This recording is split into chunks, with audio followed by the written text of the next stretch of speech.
صلوا علیہ وآلہ۔ صحیح بخاری حدیث نمبر 301۔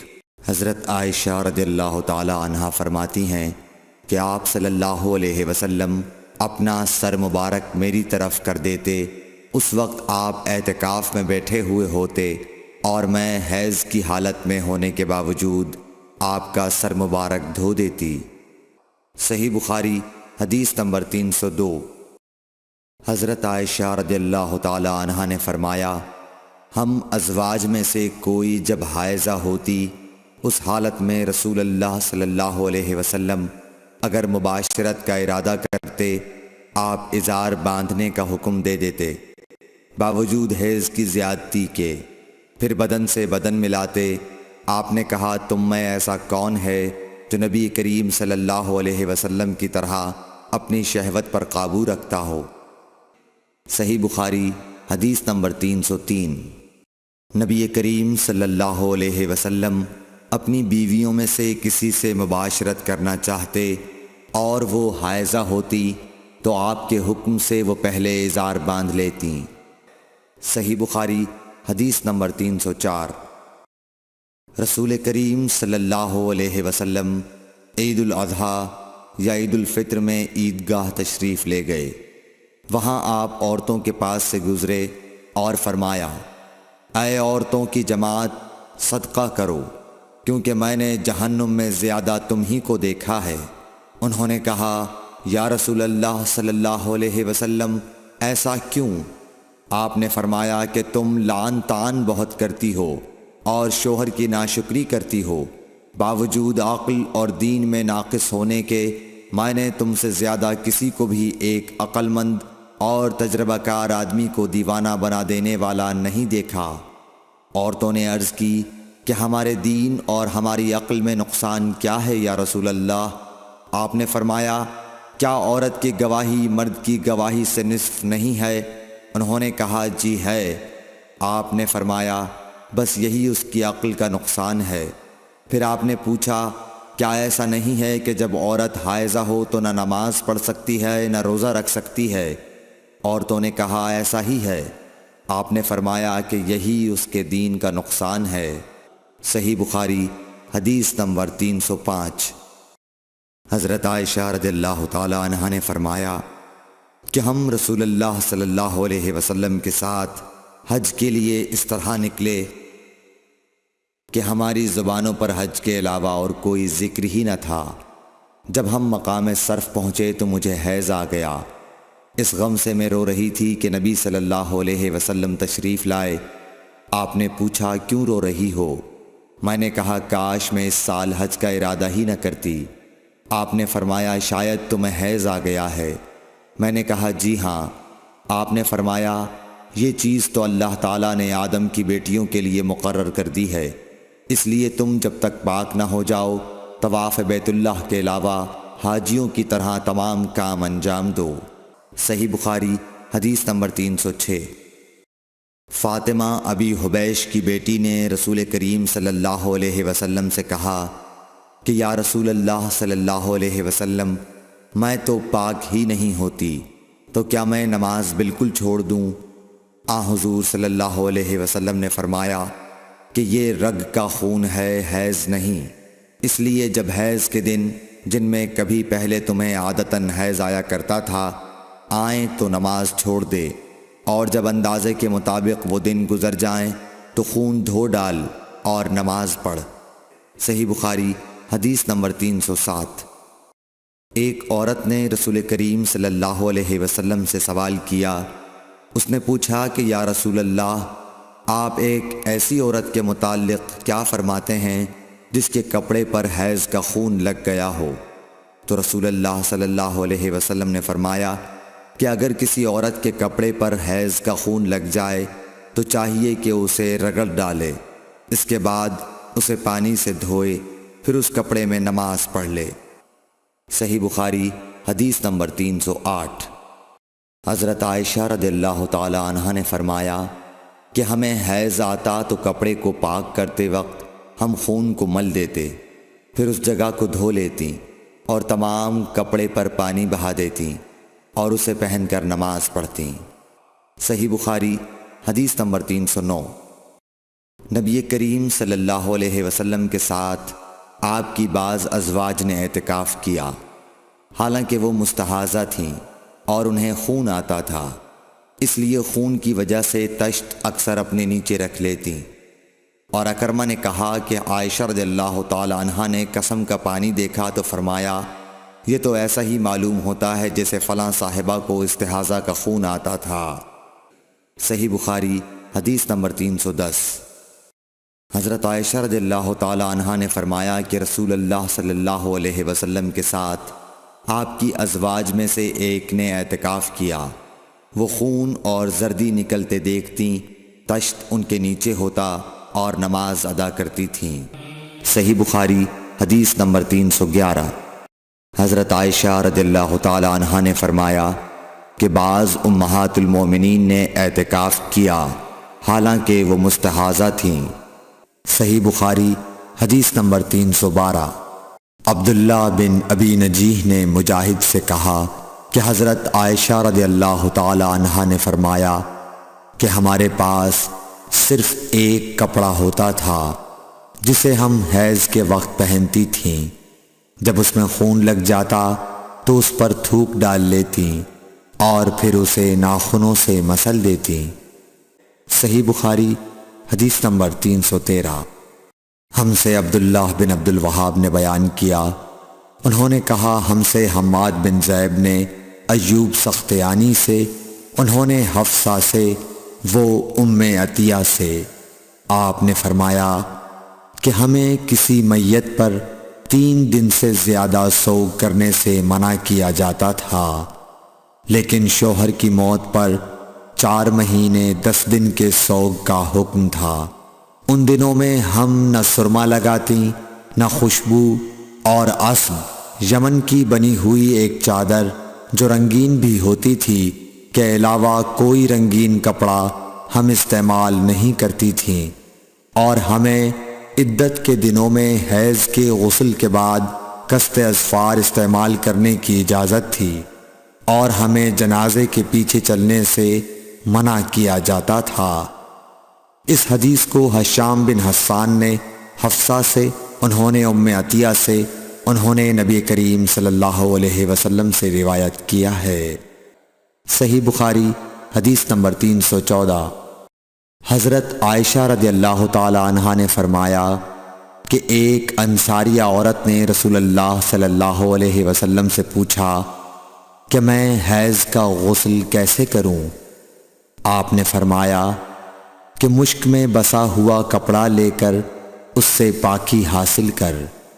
اس نے پوچھا اس سے کس طرح پاکی حاصل کروں؟ آپ نے فرمایا اس سے پاکی حاصل کر۔ اس نے دوبارہ پوچھا کہ کس طرح؟ آپ نے فرمایا سبحان اللہ، پاکی حاصل کر۔ پھر میں نے اسے اپنی طرف کھینچ لیا اور کہا کہ اسے خون لگی ہوئی جگہوں پر پھیر لیا کر۔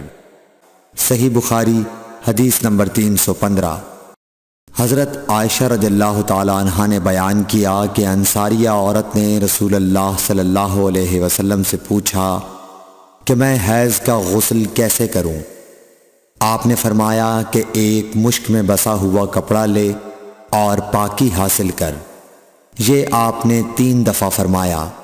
پھر حضور صلی اللہ علیہ وسلم شرمائے اور آپ نے اپنا چہرہ مبارک پھیر لیا یا فرمایا کہ اس سے پاکی حاصل کر۔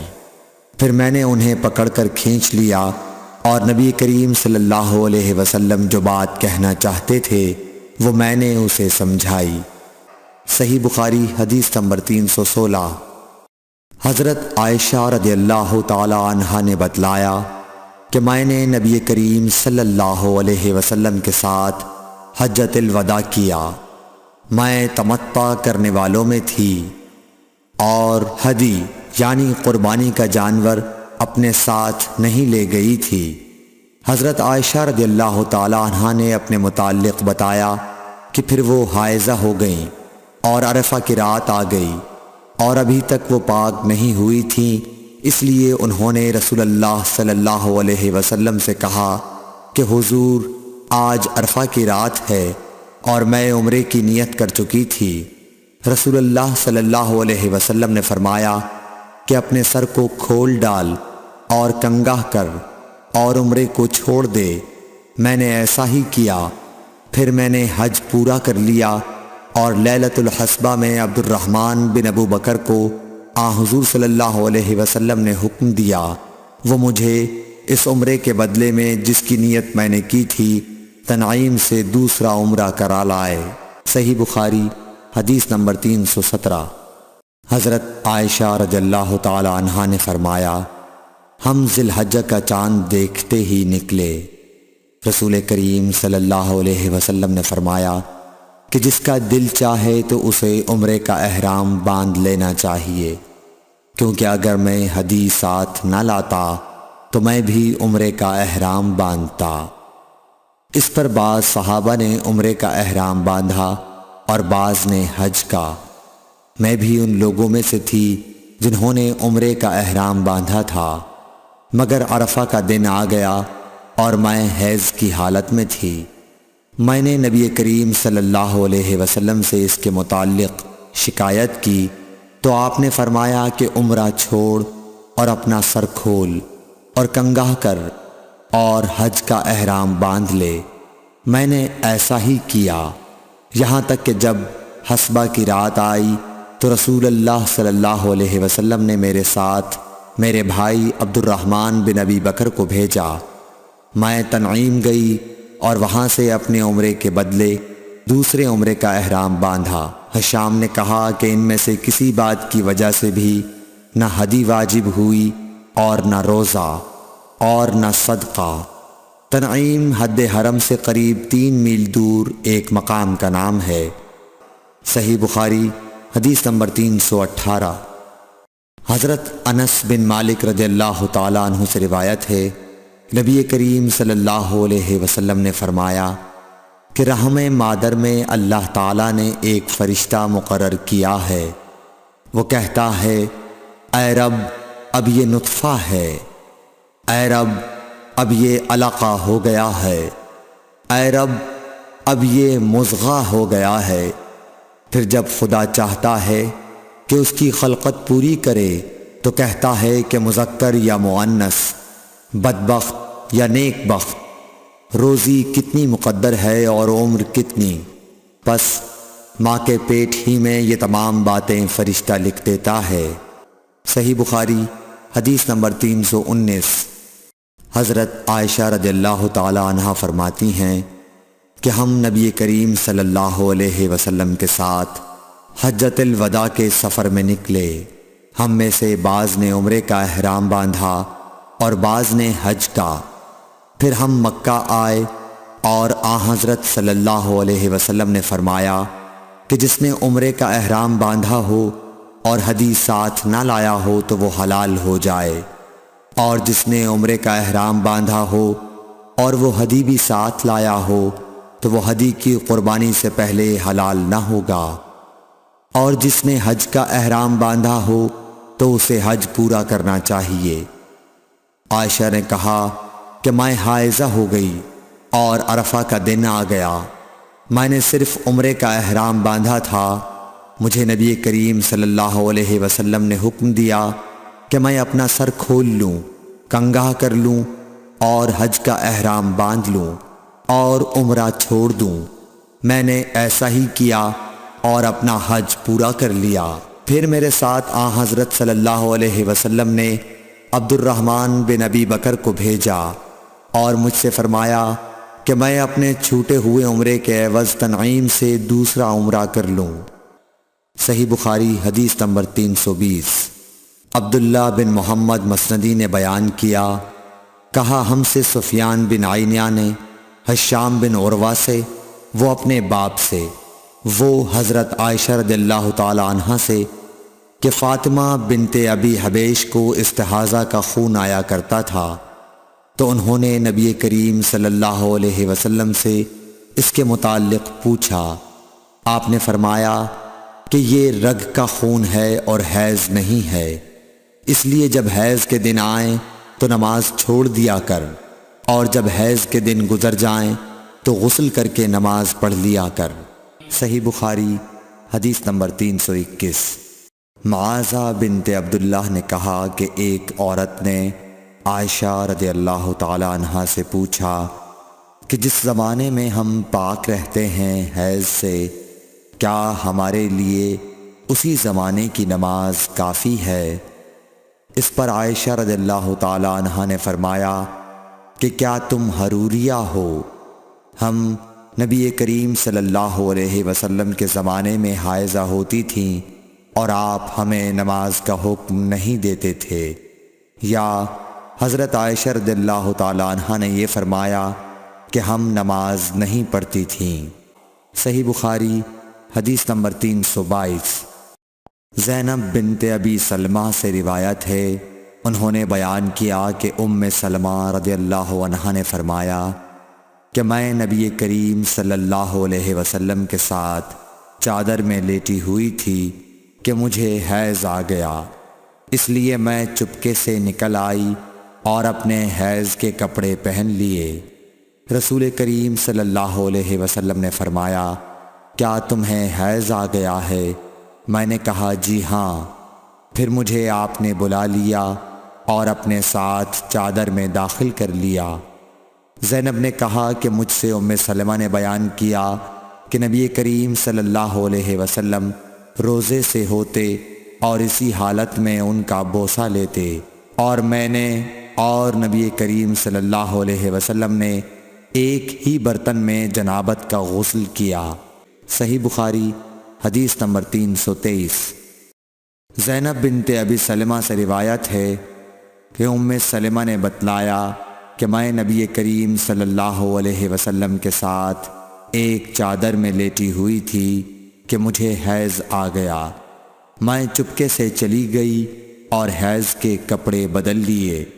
آپ نے پوچھا، کیا تجھ کو حیض آ گیا ہے؟ میں نے کہا جی ہاں۔ پھر مجھے آپ نے بلا لیا اور میں آپ کے ساتھ چادر میں لیٹ گئی۔ صحیح بخاری حدیث نمبر 324۔ حفصہ بنت سیرین نے فرمایا کہ ہم اپنی کنواری جوان بچیوں کو عیدگاہ جانے سے روکتی تھیں۔ پھر ایک عورت آئی اور بنی خلف کے محل میں اتری، اور انہوں نے اپنی بہن ام عطیہ کے حوالے سے بیان کیا، جن کے شوہر نبی اکرم صلی اللہ علیہ وسلم کے ساتھ 12 لڑائیوں میں شریک ہوئے تھے، اور خود ان کی اپنی بہن اپنے شوہر کے ساتھ 6 جنگوں میں گئی تھیں۔ انہوں نے بیان کیا کہ ہم زخمیوں کی مرہم پٹی کیا کرتی تھیں اور مریضوں کی خبرگیری بھی کرتی تھیں۔ میری بہن نے ایک مرتبہ نبی اکرم صلی اللہ علیہ وسلم سے پوچھا کہ اگر ہم میں سے کسی کے پاس چادر نہ ہو تو کیا اس کے لیے اس میں کوئی حرج ہے کہ وہ نماز عید کے لیے باہر نہ نکلے؟ آپ نے فرمایا، اس کی ساتھی عورت کو چاہیے کہ اپنی چادر کا کچھ حصہ اسے بھی اوڑھا دے، پھر وہ خیر کے مواقع پر اور مسلمانوں کی دعاؤں میں شریک ہوں، یعنی عیدگاہ جائیں۔ پھر جب ام عطیہ آئیں تو میں نے ان سے بھی یہی سوال کیا۔ انہوں نے فرمایا، میرا باپ آپ پر فدا ہو، ہاں آپ نے یہ فرمایا تھا۔ اور ام عطیہ جب بھی حضرت صلی اللہ علیہ وسلم کا ذکر کرتیں تو یہ ضرور فرماتیں کہ میرا باپ آپ پر فدا ہو۔ انہوں نے کہا، میں نے آپ کو یہ کہتے ہوئے سنا کہ جوان لڑکیاں، پردے والیاں اور حائضہ عورتیں بھی باہر نکلیں اور مواقع خیر میں اور مسلمانوں کی دعاؤں میں شریک ہوں، اور حائضہ عورت جائے نماز سے دور رہے۔ حفصہ کہتی ہیں، میں نے پوچھا، کیا حائضہ بھی؟ انہوں نے فرمایا، کیا وہ عرفات میں فلاں فلاں جگہ نہیں جاتی؟ یعنی جب وہ ان جملہ مقدس مقامات میں جاتی ہیں تو پھر عیدگاہ میں کیوں نہ جائیں؟ صحیح بخاری حدیث نمبر 325۔ حشام بن عروہ نے کہا کہ مجھے میرے والد نے حضرت عائشہ رضی اللہ تعالی عنہا کے واسطے سے خبر دی کہ فاطمہ بنت ابی حبیش رضی اللہ عنہا نے نبی صلی اللہ علیہ وسلم سے پوچھا کہ مجھے استحاضہ کا خون آتا ہے، اور میں پاک نہیں ہو پاتی تو کیا میں نماز چھوڑ دیا کروں؟ آپ صلی اللہ علیہ وسلم نے فرمایا، نہیں، یہ تو ایک رگ کا خون ہے۔ ہاں، اتنے دنوں میں نماز ضرور چھوڑ دیا کرو کہ جن میں اس بیماری سے پہلے تمہیں حیض آیا کرتا تھا، پھر غسل کر کے نماز پڑھا کر۔ صحیح بخاری حدیث نمبر 326۔ محمد بن سیرین نے بیان کیا، وہ ام عطیہ سے، آپ نے فرمایا کہ ہم زرد اور مٹیالے رنگ کو کوئی اہمیت نہیں دیتی تھیں۔ صحیح بخاری حدیث نمبر 327۔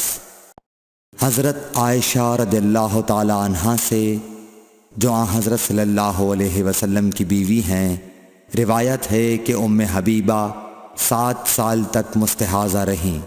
انہوں نے نبی کریم صلی اللہ علیہ وسلم سے اس کے بارے میں پوچھا تو آپ صلی اللہ علیہ وسلم نے انہیں غسل کرنے کا حکم دیا اور فرمایا کہ یہ رگ کی وجہ سے بیماری ہے۔ پس ام حبیبہ ہر نماز کے لیے غسل کرتی تھیں۔ صحیح بخاری حدیث نمبر 328۔ حضرت عائشہ رضی اللہ تعالی عنہا سے روایت ہے کہ انہوں نے رسول کریم صلی اللہ علیہ وسلم سے کہا کہ حضور، صفیہ بنت حی کو حج میں حیض آ گیا۔ رسول اللہ صلی اللہ علیہ وسلم نے فرمایا، شاید کہ وہ ہمیں روکیں گی، کیا انہوں نے تمہارے ساتھ طواف زیارت نہیں کیا؟ عورتوں نے جواب دیا کہ کر لیا ہے۔ آپ نے اس پر فرمایا کہ پھر نکلو۔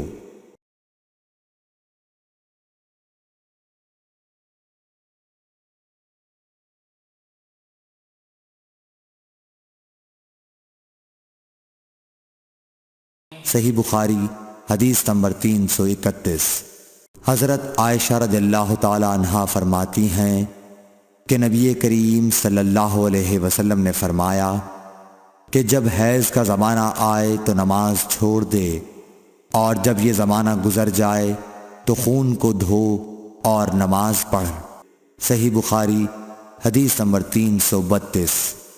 سمرہ بنت جندب سے روایت ہے کہ ایک عورت ام کعب زچگی میں مر گئی تو حضور صلی اللہ علیہ وسلم نے ان کی نماز جنازہ پڑھی۔ اس وقت آپ ان کے جسم کے وسط میں کھڑے ہوئے۔ صحیح بخاری حدیث نمبر 333۔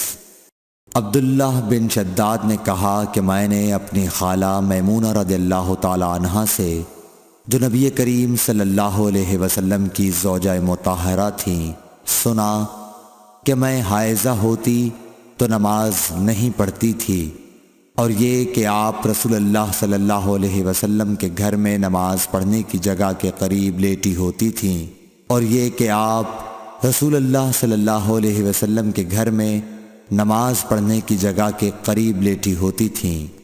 آپ نماز اپنی چٹائی پر پڑھتے، جب آپ سجدہ کرتے تو آپ کے کپڑے کا کوئی حصہ مجھ سے لگ جاتا تھا۔ صحیح بخاری حدیث نمبر 334۔ حضرت عائشہ رضی اللہ تعالی عنہا نے بتلایا کہ ہم رسول اللہ صلی اللہ علیہ وسلم کے ساتھ بعض سفر غزوہ بنو المصطلق میں تھے۔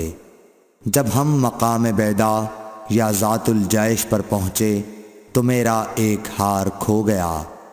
رسول اللہ صلی اللہ علیہ وسلم اس کی تلاش میں وہیں ٹھہر گئے، اور لوگ بھی آپ کے ساتھ ٹھہر گئے، لیکن وہاں پانی کہیں قریب میں نہ تھا۔ لوگ حضرت ابو بکر صدیق رضی اللہ تعالیٰ عنہ کے پاس آئے اور کہا، حضرت عائشہ رضی اللہ تعالیٰ عنہ نے کیا کام کیا کہ رسول اللہ صلی اللہ علیہ وسلم اور تمام لوگوں کو ٹھہرا دیا ہے، اور پانی بھی کہیں قریب میں نہیں ہے، اور نہ لوگوں ہی کے ساتھ ہے۔ پھر ابو بکر صدیق رضی اللہ تعالیٰ عنہ تشریف لائے۔ رسول اللہ صلی اللہ علیہ وسلم اپنا سر مبارک میری ران پر رکھے ہوئے سو رہے تھے۔ فرمانے لگے کہ تم نے رسول اللہ صلی اللہ علیہ وسلم اور تمام لوگوں کو روک لیا، حالانکہ قریب میں کہیں پانی بھی نہیں ہے اور نہ لوگوں کے پاس ہے۔ حضرت عائشہ رضی اللہ تعالیٰ عنہ کہتی ہیں کہ والد ماجد رضی اللہ تعالیٰ عنہ مجھ پر خفا ہوئے اور اللہ نے جو چاہا انہوں نے مجھے کہا اور اپنے ہاتھ سے میری کوکھ میں کچوکے لگائے۔ رسول اللہ صلی اللہ علیہ وسلم کا سر مبارک میری ران پر تھا، اس وجہ سے میں حرکت بھی نہیں کر سکتی تھی۔ رسول اللہ صلی اللہ علیہ وسلم جب صبح کے وقت اٹھے تو پانی کا پتہ تک نہ تھا، پس اللہ تعالیٰ نے تیمم کی آیت اتاری اور لوگوں نے تیمم کیا۔ اس پر اسید بن حذیر رضی اللہ تعالیٰ عنہ نے کہا کہ اے آل ابی بکر، یہ تمہاری کوئی پہلی برکت نہیں ہے۔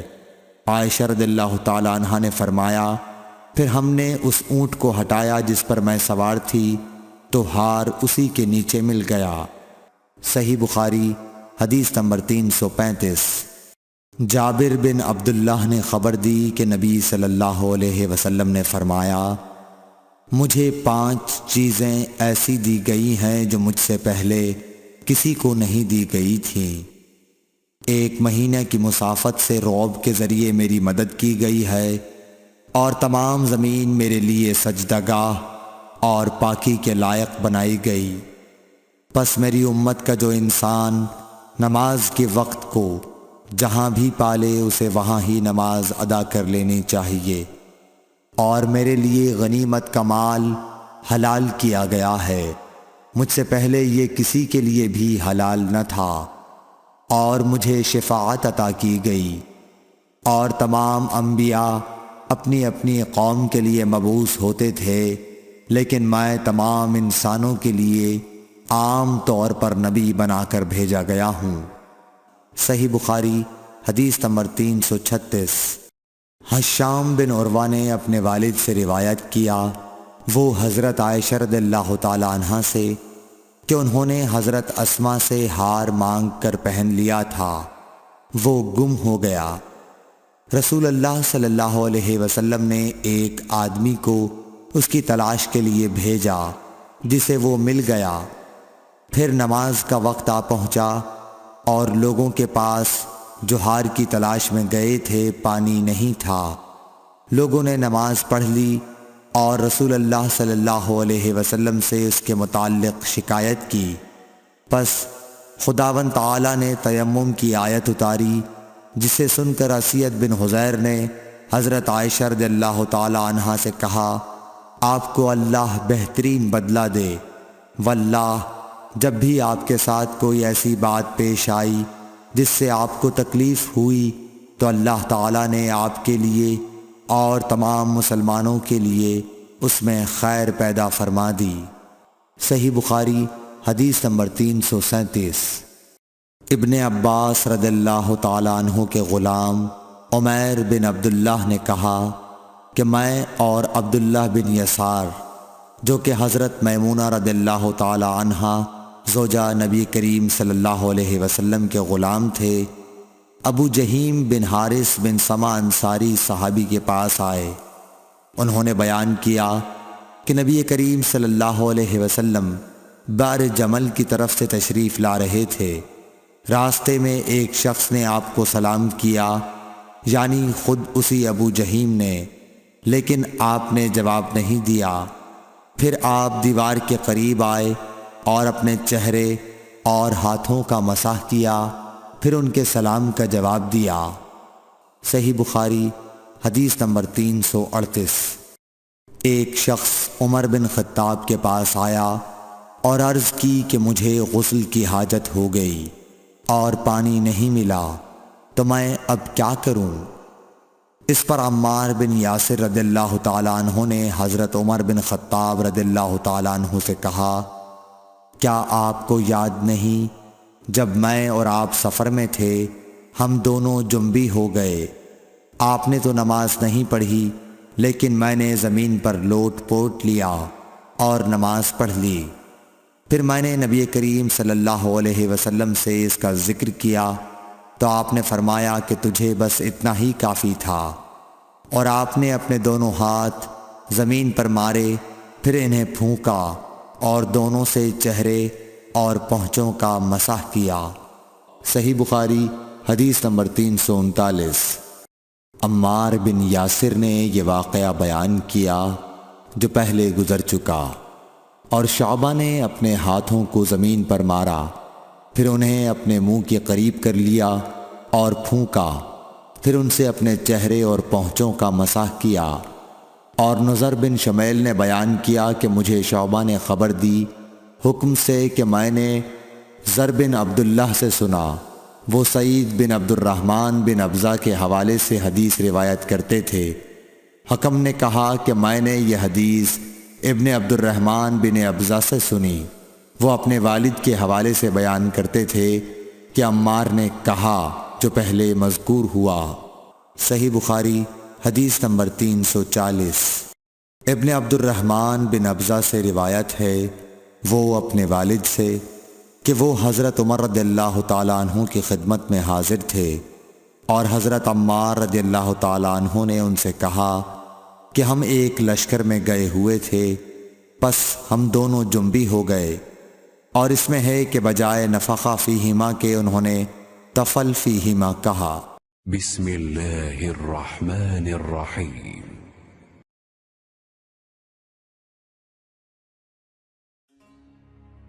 حضرت عمار رضی اللہ تعالیٰ عنہ نے عمر رضی اللہ تعالیٰ عنہ سے کہا کہ میں تو زمین میں لوٹ پوٹ ہو گیا، پھر نبی صلی اللہ علیہ وسلم کی خدمت میں حاضر ہوا تو آپ نے فرمایا کہ تیرے لیے صرف چہرے اور پونچھوں پر مسح کرنا کافی تھا، زمین پر لیٹنے کی ضرورت نہ تھی۔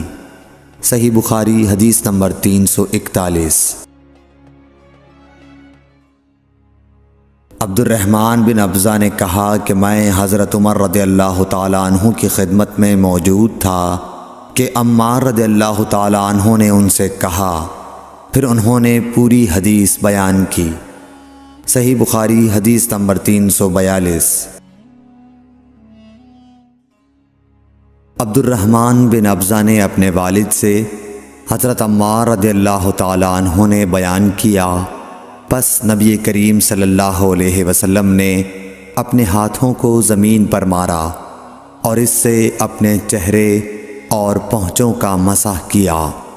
صحیح بخاری حدیث نمبر 343۔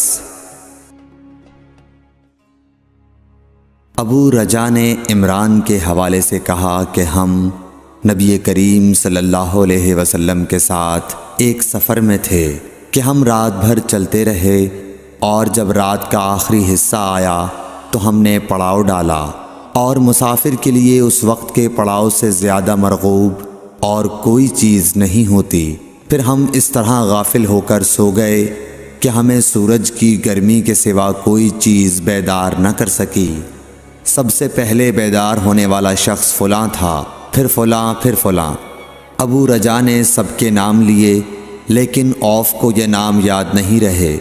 پھر چوتھے نمبر پر جاگنے والے حضرت عمر بن خطاب رضی اللہ تعالیٰ عنہ تھے، اور جب نبی کریم صلی اللہ علیہ وسلم آرام فرماتے تو ہم آپ کو جگاتے نہیں تھے، یہاں تک کہ آپ خود بخود بیدار ہوں، کیونکہ ہمیں کچھ معلوم نہیں ہوتا کہ آپ پر خواب میں کیا تازہ وحی آتی ہے۔ جب حضرت عمر جاگ گئے اور یہ آمدہ آفت دیکھی، اور وہ ایک نڈر دل والے آدمی تھے، پس زور زور سے تکبیر کہنے لگے۔ اسی طرح بآواز بلند آپ اس وقت تک تکبیر کہتے رہے جب تک کہ نبی کریم صلی اللہ علیہ وسلم ان کی آواز سے بیدار نہ ہو گئے۔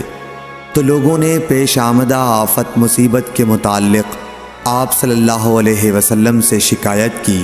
اس پر آپ نے فرمایا کہ کوئی حرج نہیں، سفر شروع کرو۔ پھر آپ تھوڑی دور چلے، اس کے بعد آپ ٹھہر گئے اور وضو کا پانی طلب فرمایا، اور وضو کیا اور اذان کہی گئی۔ پھر آپ نے لوگوں کے ساتھ نماز پڑھی۔ جب آپ نماز پڑھانے سے فارغ ہوئے تو ایک شخص پر آپ کی نظر پڑی جو الگ کنارے پر کھڑا ہوا تھا، اور اس نے لوگوں کے ساتھ نماز نہیں پڑھی تھی۔ آپ نے اس سے فرمایا کہ اے فلاں، تمہیں لوگوں کے ساتھ نماز میں شریک ہونے سے کون سی چیز نے روکا؟ اس نے جواب دیا کہ مجھے غسل کی حاجت ہو گئی اور پانی موجود نہیں ہے۔ آپ نے فرمایا کہ پاک مٹی سے کام نکال لو، یہی تجھ کو کافی ہے۔ پھر نبی کریم صلی اللہ علیہ وسلم نے سفر شروع کیا تو لوگوں نے پیاس کی شکایت کی۔ آپ پھر ٹھہر گئے اور فلاں یعنی عمران بن حسین رضی اللہ تعالی عنہ کو بلایا۔ ابو رجا نے ان کا نام لیا تھا لیکن اوف کو یاد نہیں رہا، اور حضرت علی کو بھی طلب فرمایا۔ ان دونوں سے آپ نے فرمایا کہ جاؤ پانی تلاش کرو۔ یہ دونوں نکلے۔ راستے میں ایک عورت ملی جو پانی کی 2 پکھالیں اپنے اونٹ پر لٹکائے ہوئے بیچ میں سوار ہو کر جا رہی تھی۔ انہوں نے اس سے پوچھا کہ پانی کہاں ملتا ہے؟ تو اس نے جواب دیا کہ کل اسی وقت میں پانی پر موجود تھی، یعنی پانی اتنی دور ہے کہ کل میں اسی وقت وہاں سے پانی لے کر چلی تھی، آج یہاں پہنچی ہوں، اور ہمارے قبیلے کے مرد لوگ پیچھے رہ گئے ہیں۔ انہوں نے اس سے کہا اچھا ہمارے ساتھ چلو۔ اس نے پوچھا کہاں چلوں؟ انہوں نے کہا رسول اللہ صلی اللہ علیہ وسلم کی خدمت میں۔ اس نے کہا اچھا وہی جن کو لوگ صابی کہتے ہیں؟ انہوں نے کہا یہ وہی ہیں جسے تم کہہ رہی ہو۔ اچھا اب چلو۔ آخر یہ دونوں حضرات اس عورت کو حضرت صلی اللہ علیہ وسلم کی خدمت مبارک میں لائے اور سارا واقعہ بیان کیا۔ عمران نے کہا کہ لوگوں نے اسے اونٹ سے اتار لیا۔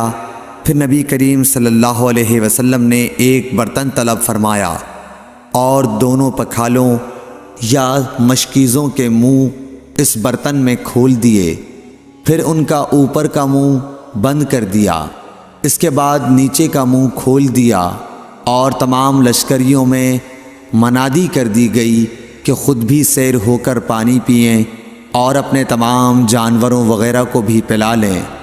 پس جس نے چاہا پانی پیا اور پلایا، اور سب سیر ہو گئے۔ آخر میں اس شخص کو بھی ایک برتن میں پانی دیا جسے غسل کی ضرورت تھی۔ آپ نے فرمایا لے جا اور غسل کر لے۔ وہ عورت کھڑی دیکھ رہی تھی کہ اس کے پانی سے کیا کیا کام لیے جا رہے ہیں، اور خدا کی قسم جب پانی لیا جاتا اور خدا کی قسم جب پانی لیا جانا ان سے بند ہوا تو ہم دیکھ رہے تھے کہ اب مشکیزوں میں پانی پہلے سے بھی زیادہ موجود تھا۔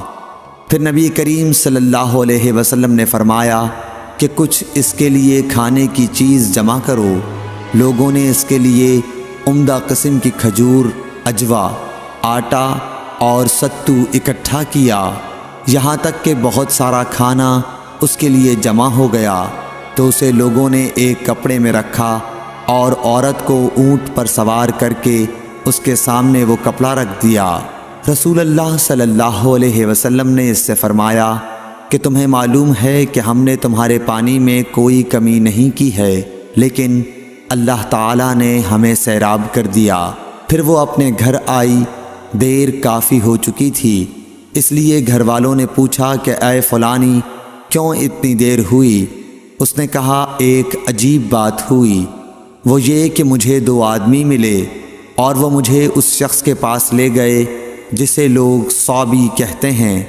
وہاں اس طرح کا واقعہ پیش آیا، خدا کی قسم وہ تو اس کے اور اس کے درمیان سب سے بڑا جادوگر ہے۔ اور اس نے بیچ کی انگلی اور شہادت کی انگلی آسمان کی طرف اٹھا کر اشارہ کیا۔ اس کی مراد آسمان اور زمین سے تھی، یا پھر وہ واقعی اللہ کا رسول ہے۔ اس کے بعد مسلمان اس قبیلے کے دور و نزدیک کے مشرکین پر حملے کیا کرتے تھے، لیکن اس گھرانے کو جس سے اس عورت کا تعلق تھا کوئی نقصان نہیں پہنچاتے تھے۔ یہ اچھا برتاؤ دیکھ کر ایک دن اس عورت نے اپنی قوم سے کہا کہ میرا خیال ہے کہ یہ لوگ تمہیں جان بوجھ کر چھوڑ دیتے ہیں، تو کیا تمہیں اسلام کی طرف کچھ رغبت ہے؟ قوم نے عورت کی بات مان لی اور اسلام لے آئی۔ حضرت ابو عبداللہ امام بخاری رحمۃ اللہ علیہ نے فرمایا کہ سبا کے معنی ہیں اپنا دین چھوڑ کر دوسرے کے دین میں چلا گیا، اور ابو العالیہ نے کہا ہے کہ صائبین اہل کتاب کا ایک فرقہ ہے جو زبور پڑھتے ہیں، اور سورہ یوسف میں جو عصب کا لفظ ہے وہاں بھی اس کے معنی عمل کے ہیں۔ صحیح بخاری حدیث نمبر 344۔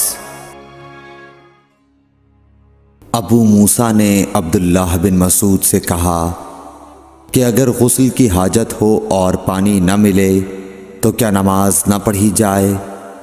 عبداللہ نے فرمایا ہاں، اگر مجھے 1 مہینے تک بھی پانی نہ ملے گا تو میں نماز نہ پڑھوں گا۔ اگر اس میں لوگوں کو اجازت دے دی جائے تو سردی معلوم کر کے بھی لوگ تیمم سے نماز پڑھ لیں گے۔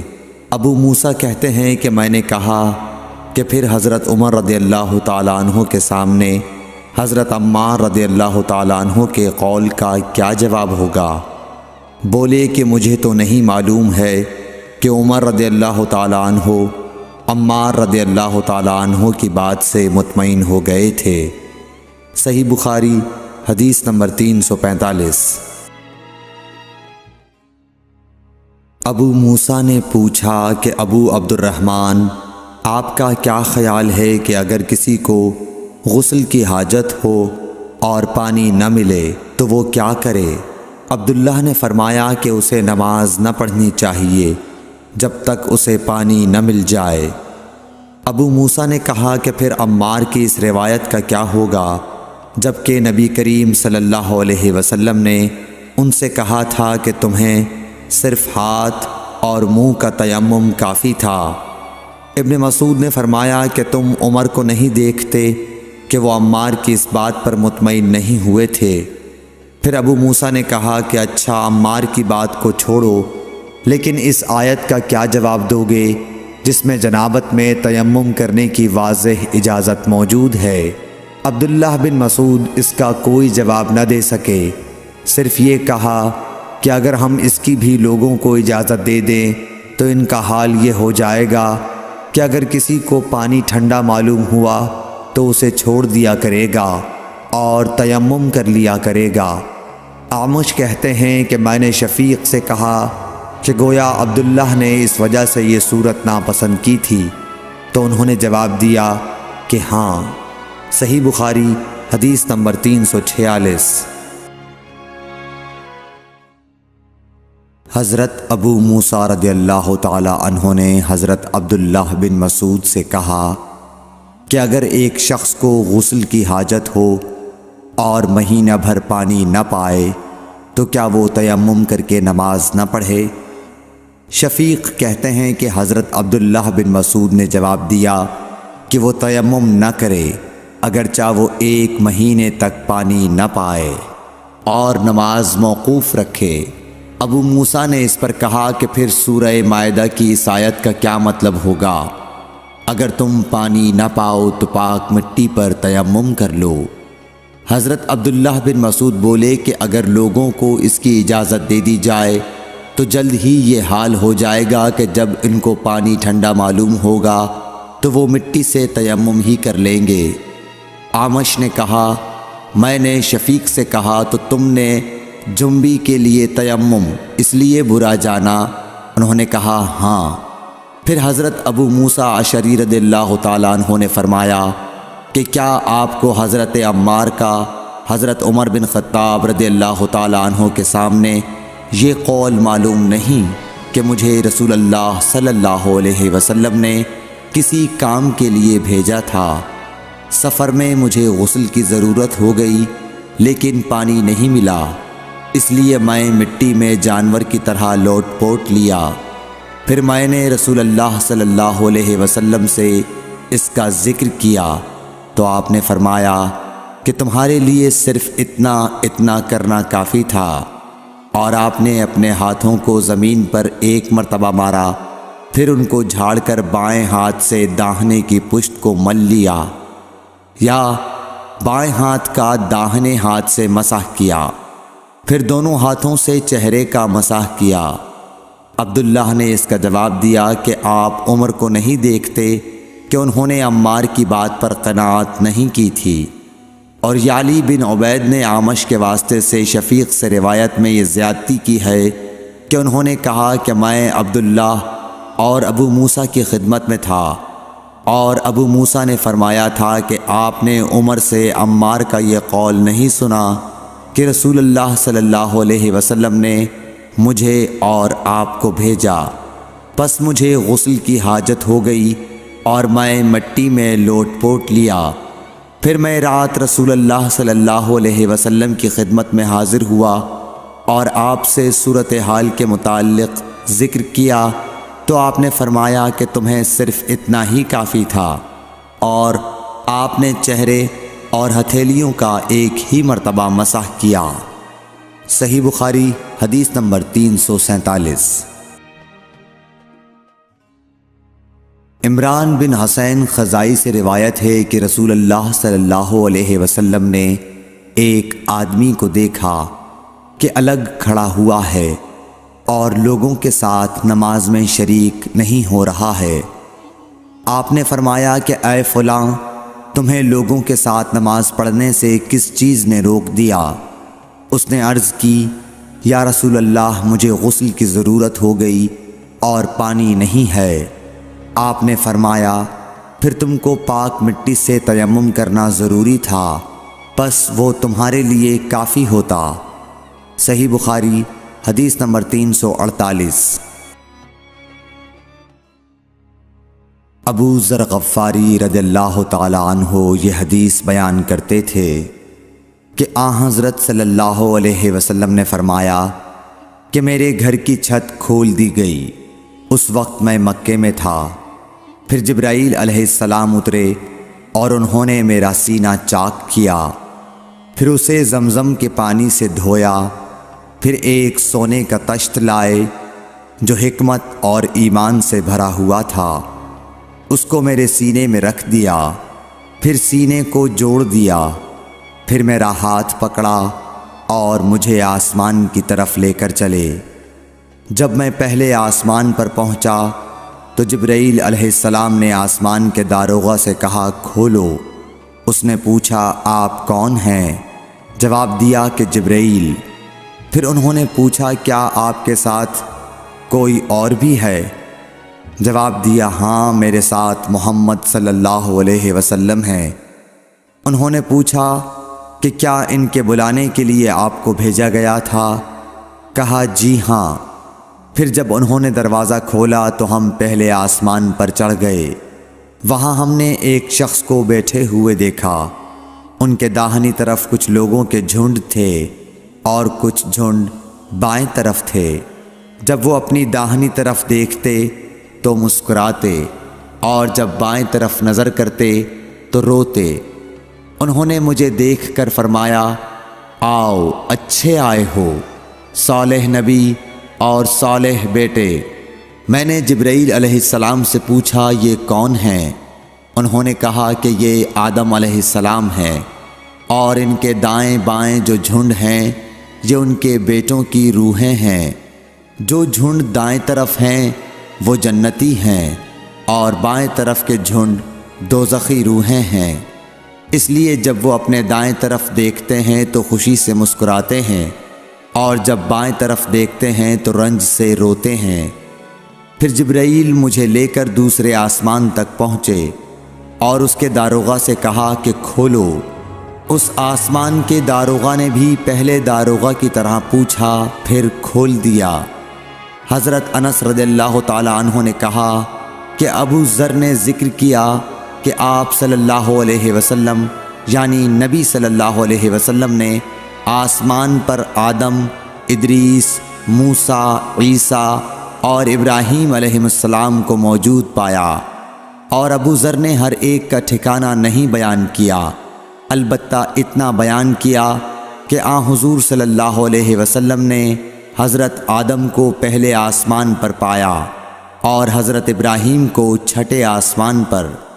انس نے بیان کیا کہ جب جبرائیل علیہ السلام نبی کریم صلی اللہ علیہ وسلم کے ساتھ ادریس علیہ السلام پر گزرے تو انہوں نے فرمایا کہ آؤ، اچھے آئے ہو، صالح نبی اور صالح بھائی۔ میں نے پوچھا، یہ کون ہیں؟ جواب دیا کہ یہ ادریس علیہ السلام۔ پھر موسیٰ علیہ السلام تک پہنچا انہوں نے فرمایا آؤ اچھے آئے ہو، صالح نبی اور صالح بھائی۔ میں نے پوچھا یہ کون ہیں؟ جبرائیل نے بتایا کہ یہ موسیٰ ہیں۔ پھر میں عیسیٰ علیہ السلام تک پہنچا، انہوں نے کہا آؤ اچھے آئے ہو، صالح نبی اور صالح بھائی۔ میں نے پوچھا یہ کون ہیں؟ جبرائیل علیہ السلام نے بتایا کہ یہ عیسیٰ ہیں۔ پھر میں ابراہیم علیہ السلام تک پہنچا، انہوں نے فرمایا آؤ اچھے آئے ہو، صالح نبی اور صالح بیٹے۔ میں نے پوچھا یہ کون ہیں؟ جبرائیل علیہ السلام نے بتایا کہ یہ حضرت ابراہیم علیہ السلام ہیں۔ ابن شہاب نے کہا کہ مجھے ابو بکر بن حزم نے خبر دی کہ عبداللہ بن عباس اور ابو حبا الانصاری رضی اللہ عنہم کہا کرتے تھے کہ نبی کریم صلی اللہ علیہ وسلم نے فرمایا، پھر مجھے جبرائیل لے کر چڑھے۔ اب میں اس بلند مقام تک پہنچ گیا جہاں میں نے قلم کی آواز سنی جو لکھنے والے فرشتوں کے قلموں کی آواز تھی۔ ابن حزم نے اپنے شیخ سے اور انس بن مالک نے ابو ذر سے نقل کیا کہ نبی کریم صلی اللہ علیہ وسلم نے فرمایا، پس اللہ تعالیٰ نے میری امت پر 50 وقت کی نمازیں فرض کیں۔ میں یہ حکم لے کر واپس لوٹا۔ جب موسیٰ علیہ السلام تک پہنچا تو انہوں نے پوچھا کہ آپ کی امت پر اللہ نے کیا فرض کیا ہے؟ میں نے کہا کہ 50 وقت کی نمازیں فرض کی ہیں۔ انہوں نے فرمایا آپ واپس اپنے رب کی بارگاہ میں جائیے، کیونکہ آپ کی امت اتنی نمازوں کو ادا کرنے کی طاقت نہیں رکھتی ہے۔ میں واپس بارگاہ رب العزت میں گیا تو اللہ نے اس میں سے ایک حصہ کم کر دیا۔ پھر موسیٰ علیہ السلام کے پاس آیا اور کہا کہ ایک حصہ کم کر دیا گیا ہے۔ انہوں نے کہا کہ دوبارہ جائیے، کیونکہ آپ کی امت میں اس کی برداشت کی بھی طاقت نہیں ہے۔ پھر میں بارگاہ رب العزت میں حاضر ہوا، پھر ایک حصہ کم ہوا۔ جب موسیٰ کے پاس پہنچا تو انہوں نے فرمایا کہ اپنے رب کی بارگاہ میں پھر جائیے، کیونکہ آپ کی امت اس کو بھی برداشت نہ کر سکے گی۔ پھر میں بار بار آیا گیا، پس اللہ تعالیٰ نے فرمایا کہ یہ نمازیں عمل میں 5 ہیں اور ثواب میں 50 کے برابر ہیں، میری بات بدلی نہیں جاتی۔ اب میں موسیٰ کے پاس آیا تو انہوں نے پھر کہا کہ اپنے رب کے پاس جاؤ، لیکن میں نے کہا کہ مجھے اپنے رب سے شرم آتی ہے۔ پھر جبرائیل مجھے سدرۃ المنتہا تک لے گئے، جسے کئی طرح کے رنگوں نے ڈھانک رکھا تھا، جن کے متعلق مجھے معلوم نہیں ہوا کہ وہ کیا ہیں۔ اب کے بعد مجھے جنت میں لے جایا گیا۔ میں نے دیکھا کہ اس میں موتیوں کے ہار ہیں اور اس کی مٹی مشک کی ہے۔ صحیح بخاری حدیث نمبر 349۔ حضرت عائشہ صدیقہ رضی اللہ تعالیٰ عنہ نے فرمایا کہ اللہ تعالیٰ نے پہلے نماز میں 2 رکعت فرض کی تھی، سفر میں بھی اور اقامت کی حالت میں بھی۔ پھر سفر کی نماز تو اپنی اصلی حالت پر باقی رکھی گئی اور حالت اقامت کی نمازوں میں زیادتی کر دی گئی۔ صحیح بخاری حدیث نمبر 350۔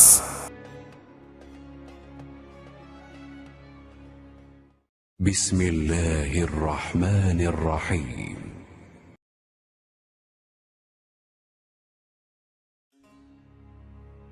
ام عطیہ سے روایت ہے، انہوں نے فرمایا کہ ہمیں حکم ہوا کہ ہم عیدین کے دن حائضہ اور پردہ نشین عورتوں کو بھی باہر لے جائیں تاکہ وہ مسلمانوں کے اجتماع اور ان کی دعاؤں میں شریک ہو سکیں۔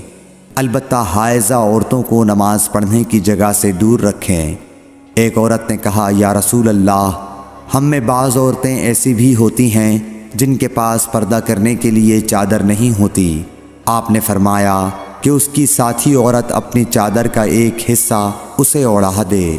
اور عبداللہ بن رجاء نے کہا ہم سے عمران قطان نے بیان کیا، کہا ہم سے محمد بن سیرین نے، کہا ہم سے ام عطیہ نے، میں نے حضرت صلی اللہ علیہ وسلم سے سنا اور یہی حدیث بیان کی۔ صحیح بخاری حدیث نمبر 351۔ حضرت جابر بن عبداللہ رضی اللہ تعالی عنہ نے تہبند باندھ کر نماز پڑھی، جسے انہوں نے سر تک باندھ رکھا تھا اور آپ کے کپڑے کھونٹی پر لٹکے ہوئے تھے۔ ایک کہنے والے نے کہا کہ آپ ایک تہبند میں نماز پڑھتے ہیں؟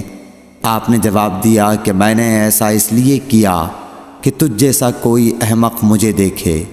بھلا رسول اللہ صلی اللہ علیہ وسلم کے زمانے میں 2 کپڑے بھی کس کے پاس تھے؟ صحیح بخاری حدیث نمبر 352۔ محمد بن منقدر نے کہا کہ میں نے جابر رضی اللہ تعالیٰ عنہ کو ایک کپڑے میں نماز پڑھتے دیکھا، اور انہوں نے بتلایا کہ میں نے نبی صلی اللہ علیہ وسلم کو بھی ایک ہی کپڑے میں نماز پڑھتے دیکھا تھا۔ صحیح بخاری حدیث نمبر 353۔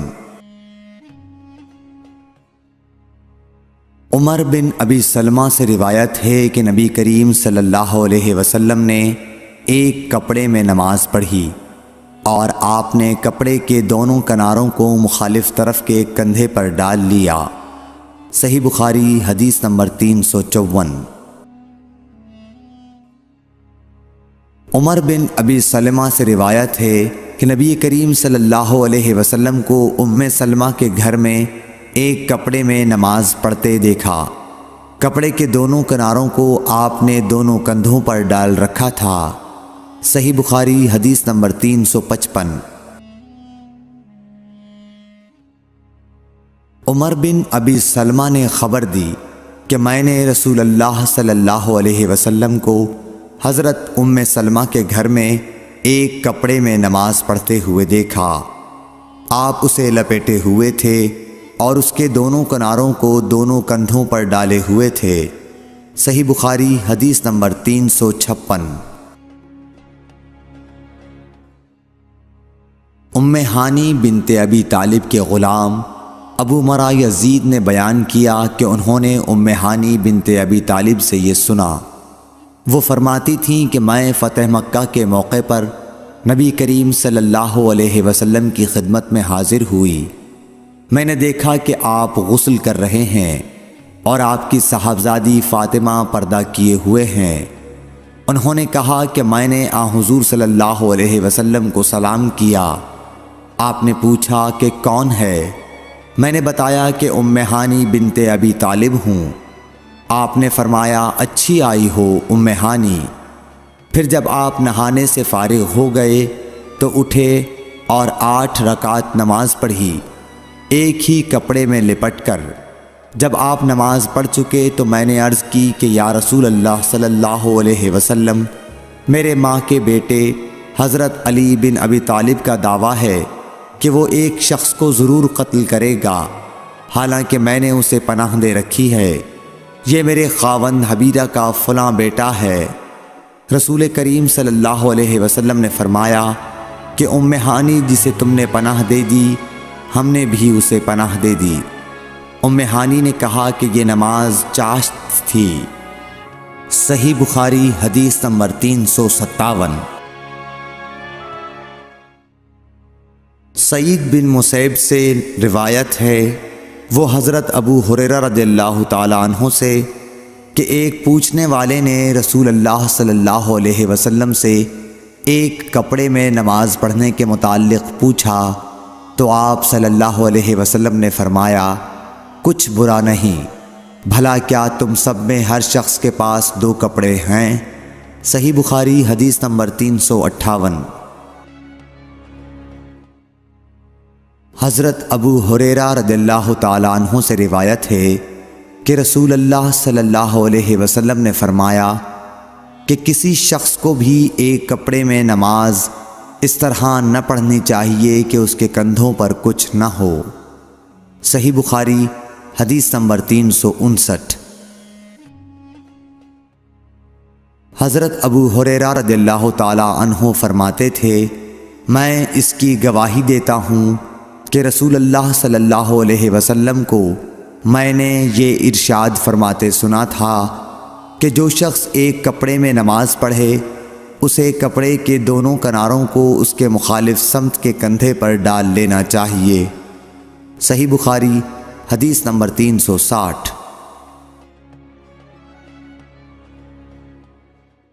بسم اللہ الرحمن الرحیم۔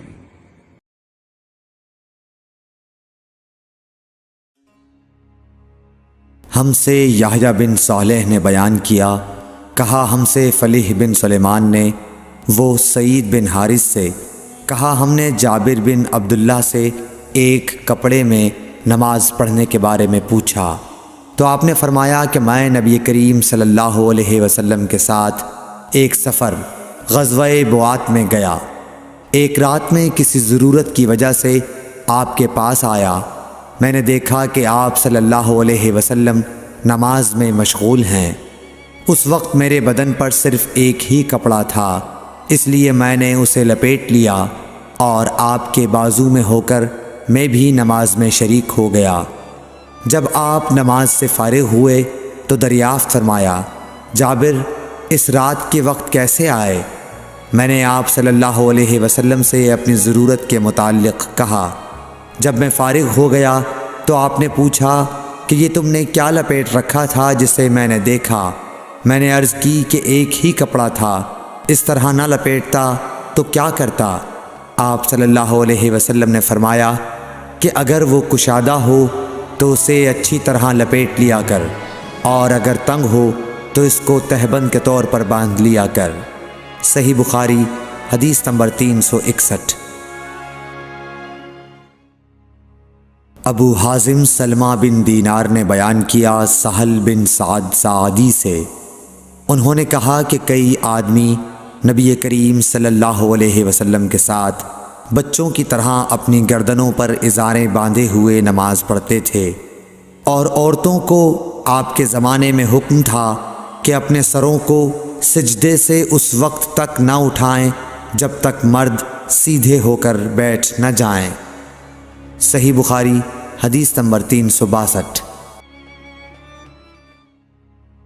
مسروق بن اجدہ نے مغیرہ بن شعبہ سے فرمایا کہ میں نبی کریم صلی اللہ علیہ وسلم کے ساتھ ایک سفر غزوہ تبوک میں تھا، آپ نے ایک موقع پر فرمایا، مغیرہ پانی کی چھاگل اٹھا لے، میں نے اسے اٹھا لیا، پھر رسول اللہ صلی اللہ علیہ وسلم چلے اور میری نظروں سے چھپ گئے، آپ نے قضاء حاجت کی، اس وقت آپ شامی جبہ پہنے ہوئے تھے، آپ ہاتھ کھولنے کے لیے آستین اوپر چڑھانی چاہتے تھے لیکن وہ تنگ تھی، اس لیے آستین کے اندر سے ہاتھ باہر نکالا، میں نے آپ کے ہاتھوں پر پانی ڈالا، آپ صلی اللہ علیہ وسلم نے نماز کے وضو کی طرح وضو کیا اور اپنے خفین پر مسح کیا، پھر نماز پڑھی۔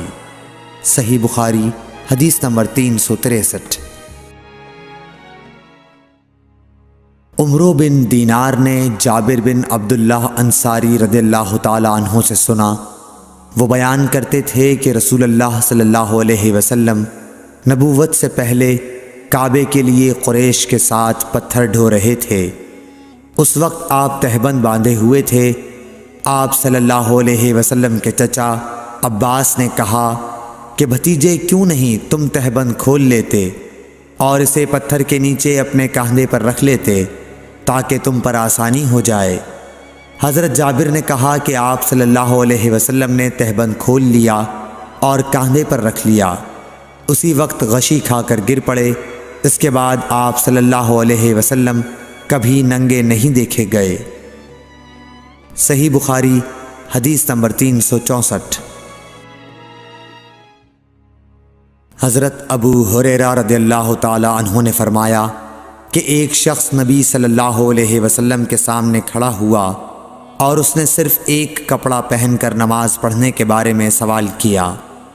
آپ صلی اللہ علیہ وسلم نے فرمایا کہ کیا تم سبھی لوگوں کے پاس 2 کپڑے ہو سکتے ہیں؟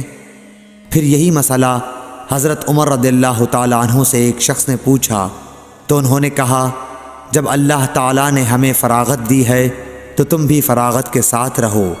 آدمی کو چاہیے کہ نماز میں اپنے کپڑے اکٹھا کر لے، کوئی آدمی تہبند اور چادر میں نماز پڑھے، کوئی تہبند اور قمیص، کوئی تہبند اور قبا میں، کوئی پاجامہ اور چادر میں، کوئی پاجامہ اور قمیص میں، کوئی پاجامہ اور قبا میں، کوئی جانگھیا اور قبا میں، کوئی جانگھیا اور قمیص میں نماز پڑھے۔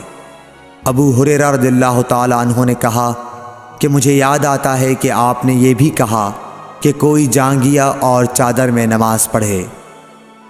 صحیح بخاری حدیث نمبر 365۔ ابن عمر رضی اللہ تعالی عنہ نے فرمایا کہ رسول اللہ صلی اللہ علیہ وسلم سے ایک آدمی نے پوچھا کہ احرام باندھنے والے کو کیا پہننا چاہیے، تو آپ نے فرمایا کہ نہ قمیص پہنے نہ پاجامہ، نہ باران کوٹ، اور نہ ایسا کپڑا جس میں زعفران لگا ہوا ہو، اور نہ ورس لگا ہوا کپڑا۔ پھر اگر کسی شخص کو جوتیاں نہ ملیں جن میں پاؤں کھلا رہتا ہو، وہ موزے کاٹ کر پہن لے تاکہ وہ ٹخنوں سے نیچے ہو جائیں۔ اور ابن ابی ذئب نے اس حدیث کو نافع سے بھی روایت کیا، انہوں نے ایسا ہی حضرت صلی اللہ علیہ وسلم سے بھی روایت کیا ہے۔ صحیح بخاری حدیث نمبر 366۔ عبید اللہ بن عبداللہ بن عتبہ نے ابو سعید خدری سے روایت کیا ہے کہ نبی کریم صلی اللہ علیہ وسلم نے سما کی طرح کپڑا بدن پر لپیٹ لینے سے منع فرمایا، اور اس سے بھی منع فرمایا کہ آدمی ایک کپڑے پر اجتبا کرے اور اس کی شرمگاہ پر علیحدہ کوئی دوسرا کپڑا نہ ہو۔ صحیح بخاری حدیث نمبر 367۔ اعرج ابو ہریرہ رضی اللہ تعالیٰ عنہ سے نقل کرتے ہیں کہ نبی کریم صلی اللہ علیہ وسلم نے 2 طرح کی بیع و فروخت سے منع فرمایا، ایک تو چھونے کی بیع سے، دوسرے پھینکنے کی بیع سے، اور اشتعمال السما سے جس کا بیان اوپر گزرا، اور ایک کپڑے میں گوٹ مار کر بیٹھنے سے۔ صحیح بخاری حدیث نمبر 368۔ حمید بن عبد الرحمن بن عوف نے خبر دی کہ حضرت ابو ہریرہ رضی اللہ تعالیٰ عنہ نے فرمایا کہ اس حج کے موقع پر مجھے حضرت ابو بکر نے یوم نحر ذی الحج کی 10ویں تاریخ میں اعلان کرنے والوں کے ساتھ بھیجا تاکہ ہم منا میں اس بات کا اعلان کر دیں کہ اس سال کے بعد کوئی مشرک حج نہیں کر سکتا اور کوئی شخص ننگے ہو کر بیت اللہ کا طواف نہیں کر سکتا۔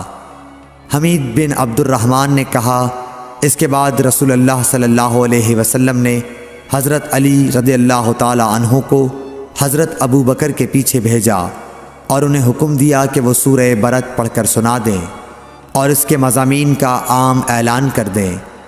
ابو ہریرہ رضی اللہ تعالی عنہ فرماتے ہیں کہ حضرت علی رضی اللہ تعالی عنہ نے ہمارے ساتھ نہر کے دن منا میں 10ویں تاریخ کو یہ سنایا کہ آج کے بعد کوئی مشرک نہ حج کر سکے گا اور نہ بیت اللہ کا طواف کوئی شخص ننگے ہو کر کر سکے گا۔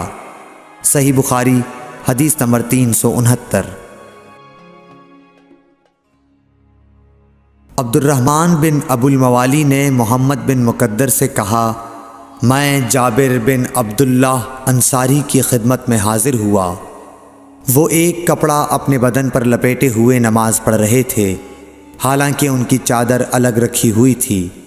جب آپ نماز سے فارغ ہوئے تو ہم نے کہا، اے ابو عبداللہ، آپ کی چادر رکھی ہوئی ہے اور آپ اسے اوڑھے بغیر نماز پڑھ رہے ہیں۔ انہوں نے فرمایا، میں نے چاہا کہ تم جیسے جاہل لوگ مجھے اس طرح نماز پڑھتے دیکھ لیں۔ میں نے بھی نبی صلی اللہ علیہ وسلم کو اسی طرح ایک کپڑے میں نماز پڑھتے دیکھا تھا۔ صحیح بخاری حدیث نمبر 370۔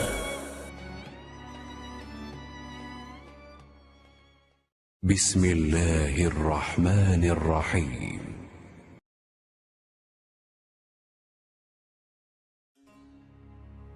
عبد العزیز بن صہیب نے انس بن مالک رضی اللہ تعالی عنہ سے روایت کی کہ نبی کریم صلی اللہ علیہ وسلم غزوہ خیبر میں تشریف لے گئے۔ ہم نے وہاں فجر کی نماز اندھیرے ہی میں پڑھی، پھر نبی صلی اللہ علیہ وسلم سوار ہوئے اور ابو طلحہ بھی سوار ہوئے۔ میں ابو طلحہ کے پیچھے بیٹھا ہوا تھا۔ نبی صلی اللہ علیہ وسلم نے اپنی سواری کا رخ خیبر کی گلیوں کی طرف کر دیا میرا گھٹنا نبی کریم صلی اللہ علیہ وسلم کی ران سے چھو جاتا تھا۔ پھر نبی کریم صلی اللہ علیہ وسلم نے اپنی ران سے تہبند کو ہٹایا، یہاں تک کہ میں نبی کریم صلی اللہ علیہ وسلم کی شفاف اور سفید رانوں کی سفیدی اور چمک دیکھنے لگا۔ جب آپ خیبر کی بستی میں داخل ہوئے تو آپ صلی اللہ علیہ وسلم نے فرمایا کہ اللہ اکبر، اللہ سب سے بڑا ہے، خیبر برباد ہو گیا۔ جب ہم کسی قوم کے آنگن میں اتر جائیں تو ڈرائے ہوئے لوگوں کی صبح منحوس ہو جاتی ہے۔ آپ نے یہ 3 مرتبہ فرمایا۔ انس رضی اللہ تعالی عنہ نے کہا کہ خیبر کے یہودی لوگ اپنے کاموں کے لیے باہر نکلے ہی تھے کہ وہ چلا اٹھے، محمد صلی اللہ علیہ وسلم آن پہنچے۔ اور عبدالعزیز راوی نے کہا کہ بعض حضرت انس رضی اللہ تعالی عنہ سے روایت کرنے والے ہمارے ساتھیوں نے والخمیس کا لفظ بھی نقل کیا ہے، یعنی وہ چلا اٹھے کہ محمد لشکر لے کر پہنچ گئے۔ پس ہم نے خیبر لڑ کر فتح کر لیا اور قیدی جمع کیے گئے۔ پھر وحیہ رضی اللہ تعالی عنہ آئے اور عرض کی کہ یا رسول اللہ صلی اللہ علیہ وسلم، قیدیوں میں سے کوئی باندی مجھے عنایت کیجیے۔ آپ صلی اللہ علیہ وسلم نے فرمایا کہ جاؤ کوئی باندی لے لو۔ انہوں نے صفیہ بنت حی کو لے لیا۔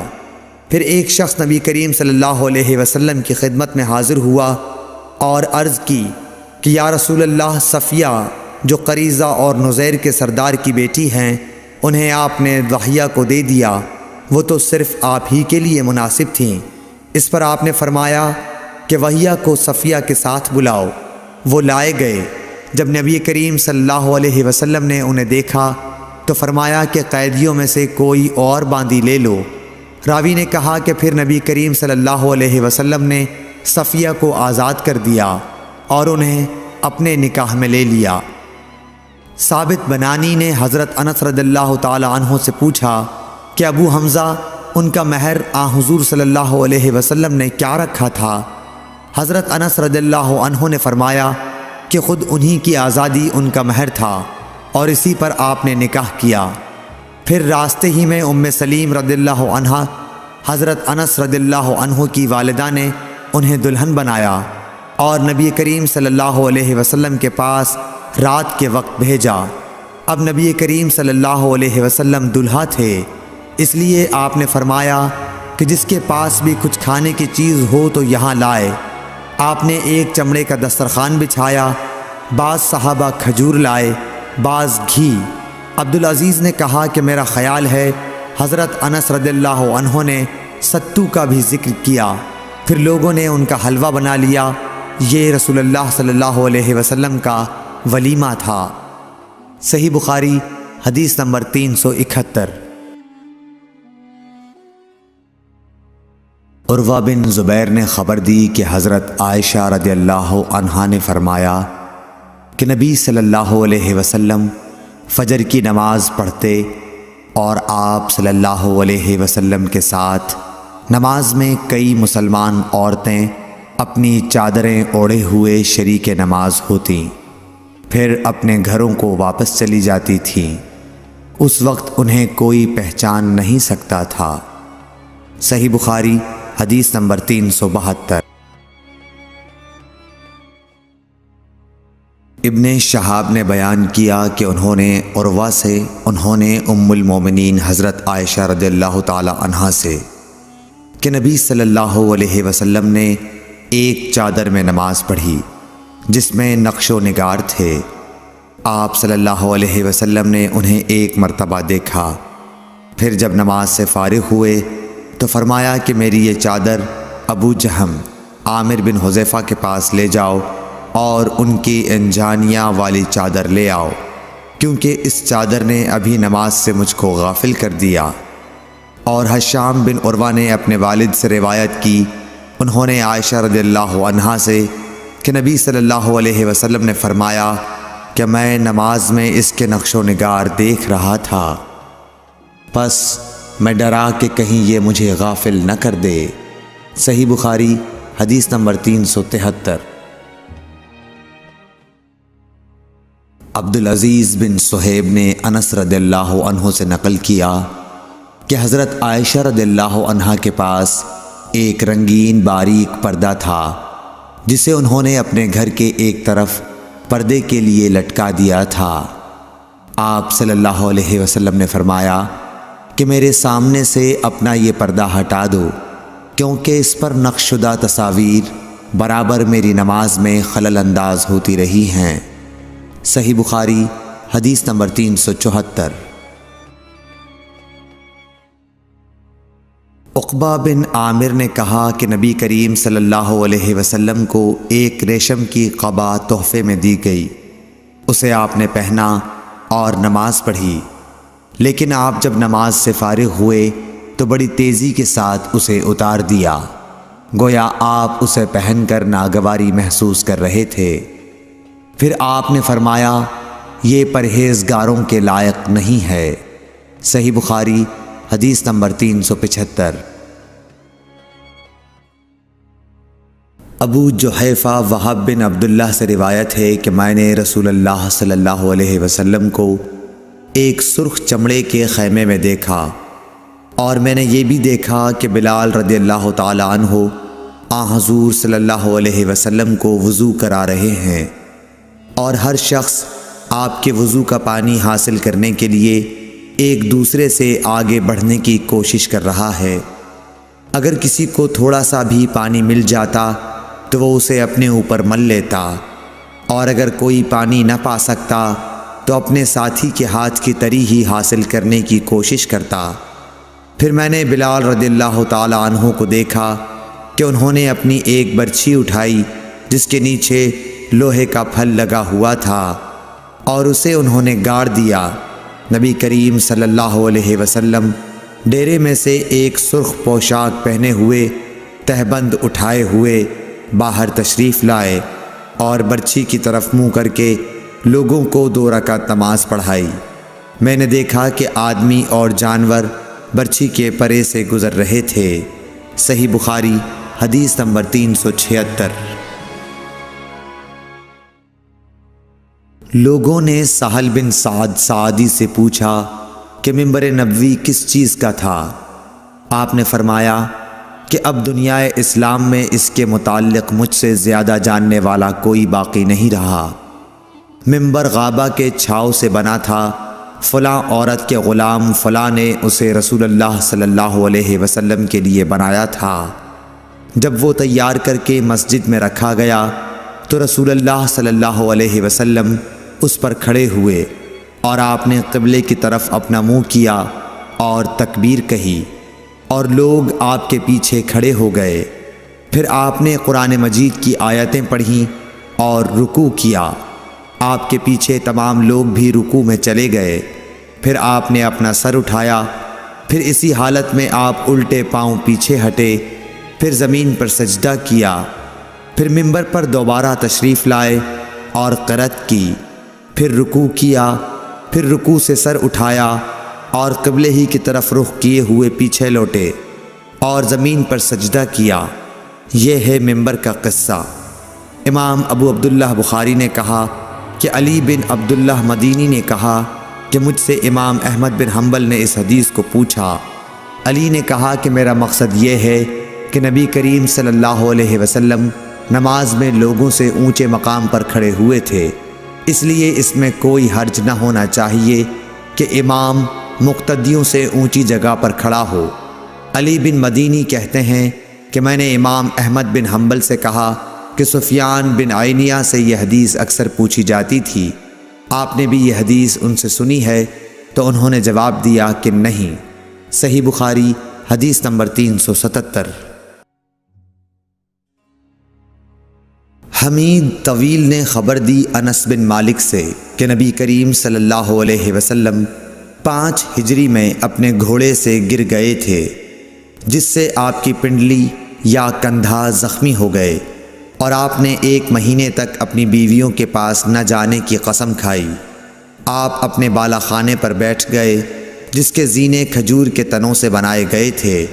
صحابہ مزاج پرسی کو آئے، آپ نے انہیں بیٹھ کر نماز پڑھائی اور وہ کھڑے تھے۔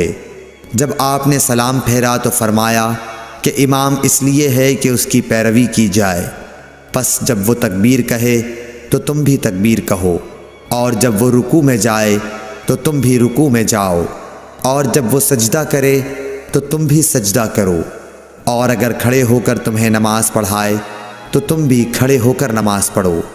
اور آپ 29 دن بعد نیچے تشریف لائے تو لوگوں نے کہا، یا رسول اللہ، آپ نے تو 1 مہینے کے لیے قسم کھائی تھی۔ آپ نے فرمایا کہ یہ مہینہ 29 دن کا ہے۔ صحیح بخاری حدیث نمبر 378۔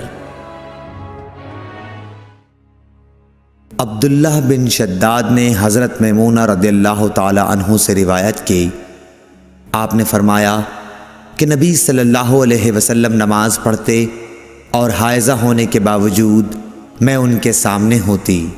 اکثر جب آپ سجدہ کرتے تو آپ کا کپڑا مجھے چھو جاتا۔ انہوں نے کہا کہ آپ کھجور کے پتوں سے بنے ہوئے ایک چھوٹے سے مصلے پر نماز پڑھتے تھے۔ صحیح بخاری حدیث نمبر 379۔ انس بن مالک سے روایت ہے کہ ان کی نانی ملیکہ نے رسول اللہ صلی اللہ علیہ وسلم کو کھانا تیار کر کے کھانے کے لیے بلایا۔ آپ نے کھانے کے بعد فرمایا کہ آؤ تمہیں نماز پڑھا دوں۔ انس رضی اللہ تعالی عنہ نے کہا کہ میں نے اپنے گھر سے ایک بوریا اٹھایا جو کثرت استعمال سے کالا ہو گیا تھا۔ میں نے اس پر پانی چھڑکا، پھر رسول اللہ صلی اللہ علیہ وسلم نماز کے لیے اسی بوریے پر کھڑے ہوئے، اور میں اور ایک یتیم کہ رسول اللہ صلی اللہ علیہ وسلم کے غلام ابو زمیرہ کے لڑکے ضمیرہ آپ کے پیچھے صف باندھ کر کھڑے ہو گئے، اور بوڑھی عورت انس کی نانی ملیکہ ہمارے پیچھے کھڑی ہوئیں۔ پھر رسول اللہ صلی اللہ علیہ وسلم نے ہمیں 2 رکعت نماز پڑھائی اور واپس گھر تشریف لے گئے۔ صحیح بخاری حدیث نمبر 380۔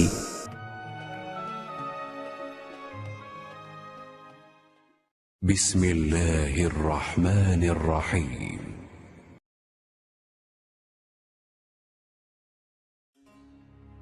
ام المومنین میمونہ رضی اللہ تعالی عنہا سے روایت ہے، انہوں نے کہا کہ نبی کریم صلی اللہ علیہ وسلم سجدہ گاہ یعنی چھوٹے مصلے پر نماز پڑھا کرتے تھے۔ صحیح بخاری حدیث نمبر 381۔ حضرت عائشہ رضی اللہ عنہا نے فرمایا کہ میں رسول اللہ صلی اللہ علیہ وسلم کے آگے سو جاتی اور میرے پاؤں آپ کے قبلے میں ہوتے۔ جب آپ سجدہ کرتے تو میرے پاؤں کو آہستہ سے دبا دیتے، میں اپنے پاؤں سمیٹ لیتی، اور آپ جب کھڑے ہو جاتے تو میں انہیں پھر پھیلا دیتی۔ ان دنوں گھروں میں چراغ بھی نہیں ہوا کرتے تھے۔ صحیح بخاری حدیث نمبر 382۔ عروہ نے خبر دی کہ حضرت عائشہ رضی اللہ تعالی عنہا نے انہیں بتایا کہ رسول اللہ صلی اللہ علیہ وسلم اپنے گھر کے بچھونے پر نماز پڑھتے، اور حضرت عائشہ رضی اللہ تعالی عنہا آپ کے اور قبلے کے درمیان اس طرح لیٹی ہوتیں جیسے نماز کے لیے جنازہ رکھا جاتا ہے۔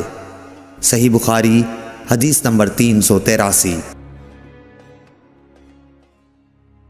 عروہ بن زبیر سے روایت ہے کہ نبی کریم صلی اللہ علیہ وسلم اس بچھونے پر نماز پڑھتے جس پر آپ اور حضرت عائشہ رضی اللہ تعالی عنہا سوتے، اور حضرت عائشہ رضی اللہ تعالی عنہا آپ کے اور قبلے کے درمیان اس بستر پر لیٹی رہتیں۔ صحیح بخاری حدیث نمبر 384۔ انس بن مالک رضی اللہ تعالی عنہ نے کہا کہ ہم نبی کریم صلی اللہ علیہ وسلم کے ساتھ نماز پڑھتے تھے، پھر سخت گرمی کی وجہ سے کوئی ہم میں سے اپنے کپڑے کا کنارہ سجدے کی جگہ رکھ لیتا۔ صحیح بخاری حدیث نمبر 385۔ ابو مسلمہ سعید بن یزید ازدی نے انس بن مالک رضی اللہ تعالی عنہ سے پوچھا کہ کیا نبی کریم صلی اللہ علیہ وسلم اپنی جوتیاں پہن کر نماز پڑھتے تھے؟ تو انہوں نے فرمایا کہ ہاں۔ صحیح بخاری حدیث نمبر 386۔ ابراہیم نخعی حمام بن حارث سے روایت کرتے تھے، انہوں نے کہا کہ میں نے جریر بن عبداللہ کو دیکھا، انہوں نے پیشاب کیا، پھر وضو کیا اور اپنے موزوں پر مسح کیا، پھر کھڑے ہوئے اور موزوں سمیت نماز پڑھی۔ آپ سے جب اس کے متعلق پوچھا گیا تو فرمایا کہ میں نے نبی کریم صلی اللہ علیہ وسلم کو ایسا ہی کرتے دیکھا ہے۔ ابراہیم نخعی نے کہا کہ یہ حدیث لوگوں کی نظر میں بہت پسندیدہ تھی، کیونکہ جریر رضی اللہ تعالی عنہ آخر میں اسلام لائے تھے۔ صحیح بخاری حدیث نمبر 387۔ مغیرہ بن شعبہ نے کہا کہ میں نے نبی کریم صلی اللہ علیہ وسلم کو وضو کرایا، آپ نے اپنے موزوں پر مسح کیا اور نماز پڑھی۔ صحیح بخاری حدیث نمبر 388۔ حذیفہ رضی اللہ تعالی عنہ نے ایک شخص کو دیکھا جو رکوع اور سجدہ پوری طرح نہیں کرتا تھا۔ جب اس نے اپنی نماز پوری کر لی تو حذیفہ رضی اللہ تعالی عنہ نے فرمایا کہ تم نے نماز ہی نہیں پڑھی۔ ابو وائل راوی نے کہا، میں خیال کرتا ہوں کہ حضرت حذیفہ رضی اللہ تعالی عنہ نے یہ بھی فرمایا کہ اگر تو ایسی ہی نماز پر مر جاتا تو آن حضرت صلی اللہ علیہ وسلم کی سنت پر نہیں مرتا۔ صحیح بخاری حدیث نمبر 389۔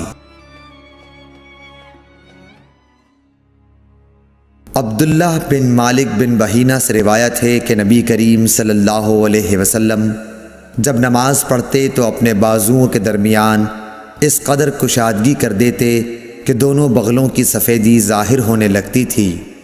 اور لیث نے یوں کہا کہ مجھ سے جعفر بن ربیعہ نے اسی طرح حدیث بیان کی۔ صحیح بخاری حدیث نمبر 390۔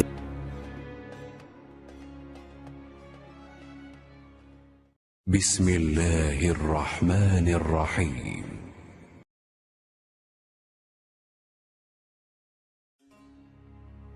انس بن مالک رضی اللہ تعالی عنہ نے کہا کہ رسول اللہ صلی اللہ علیہ وسلم نے فرمایا، جس نے ہماری طرح نماز پڑھی اور ہماری طرح قبلے کی طرف منہ کیا اور ہمارے ذبیحہ کو کھایا تو وہ مسلمان ہے، جس کے لیے اللہ اور اس کے رسول کی پناہ ہے۔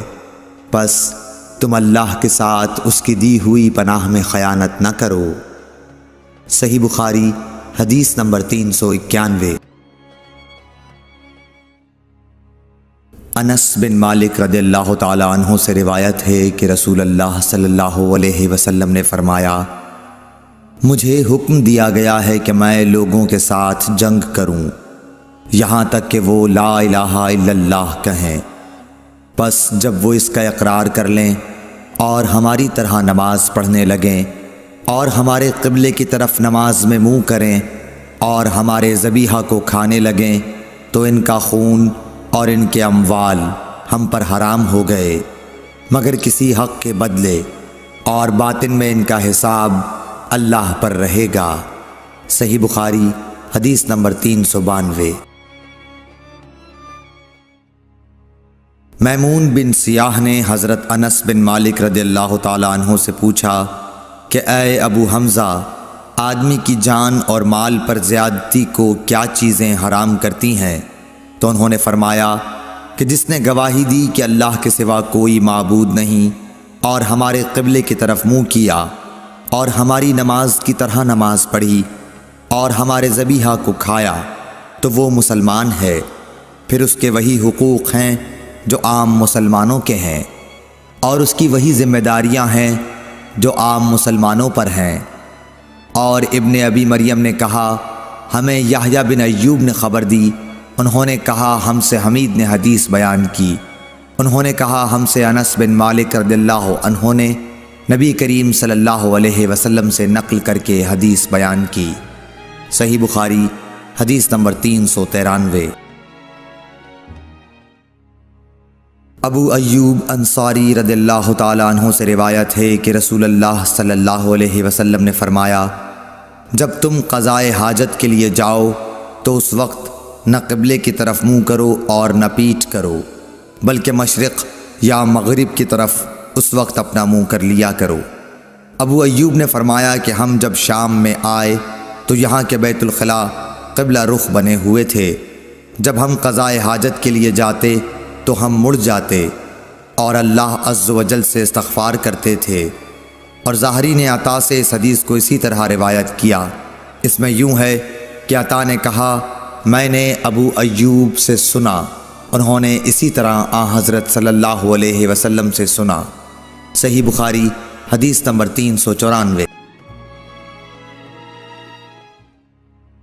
عمرو بن دینار نے کہا ہم نے عبداللہ بن عمر رضی اللہ تعالیٰ عنہ سے ایک ایسے شخص کے بارے میں پوچھا جس نے بیت اللہ کا طواف عمرے کے لیے کیا لیکن صفا اور مروہ کی سعی نہیں کی، کیا ایسا شخص بیت اللہ کے طواف کے بعد اپنی بیوی سے صحبت کر سکتا ہے؟ آپ نے جواب دیا کہ نبی کریم صلی اللہ علیہ وسلم تشریف لائے، آپ نے 7 مرتبہ بیت اللہ کا طواف کیا اور مقام ابراہیم کے پاس 2 رکعت نماز پڑھی، پھر صفا اور مروہ کی سعی کی، اور تمہارے لیے نبی کریم صلی اللہ علیہ وسلم کی زندگی بہترین نمونہ ہے۔ صحیح بخاری حدیث نمبر 395۔ عمرو بن دینار نے کہا ہم نے جابر بن عبداللہ سے بھی یہ مسئلہ پوچھا تو آپ نے بھی یہی فرمایا کہ وہ بیوی کے قریب بھی اس وقت تک نہ جائے جب تک صفا اور مروہ کی سعی نہ کر لے۔ صحیح بخاری حدیث نمبر 396۔ سیف بن ابی سلیمان نے کہا کہ میں نے مجاہد سے سنا، انہوں نے کہا کہ ابن عمر کی خدمت میں ایک آدمی آیا اور کہنے لگا اے لو یہ رسول اللہ صلی اللہ علیہ وسلم آن پہنچے اور آپ کعبے کے اندر داخل ہو گئے۔ ابن عمر نے کہا کہ میں جب آیا تو نبی کریم صلی اللہ علیہ وسلم کعبے سے نکل چکے تھے، میں نے دیکھا کہ بلال دونوں دروازوں کے سامنے کھڑے ہیں۔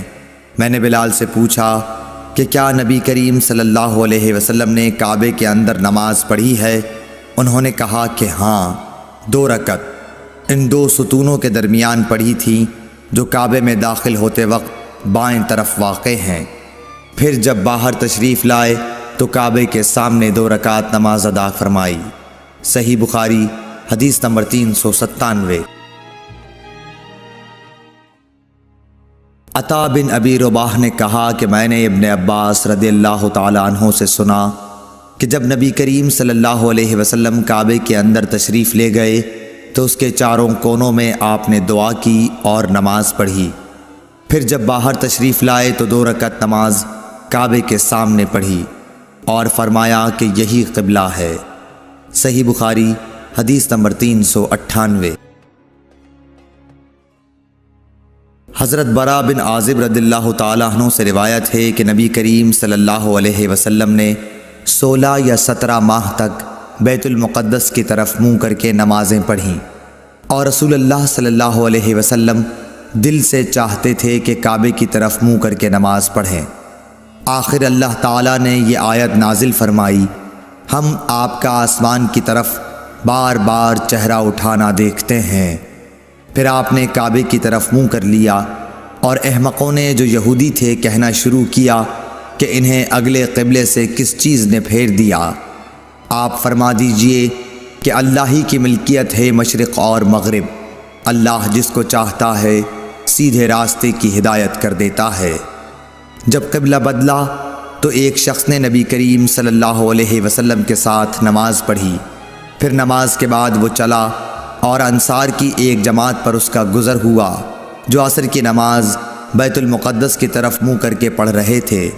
اس شخص نے کہا کہ میں گواہی دیتا ہوں کہ میں نے نبی کریم صلی اللہ علیہ وسلم کے ساتھ وہ نماز پڑھی ہے جس میں آپ نے موجودہ قبلہ کعبے کی طرف منہ کر کے نماز پڑھی ہے۔ پھر وہ جماعت نماز کی حالت میں ہی مڑ گئی اور کعبے کی طرف منہ کر لیا۔ صحیح بخاری حدیث نمبر 399۔ جابر بن عبداللہ نے فرمایا کہ نبی کریم صلی اللہ علیہ وسلم اپنی سواری پر خواہ اس کا رخ کسی طرف ہو نفل نماز پڑھتے تھے، لیکن جب فرض نماز پڑھنا چاہتے تو سواری سے اتر جاتے اور قبلے کی طرف منہ کر کے نماز پڑھتے۔ صحیح بخاری حدیث نمبر 400۔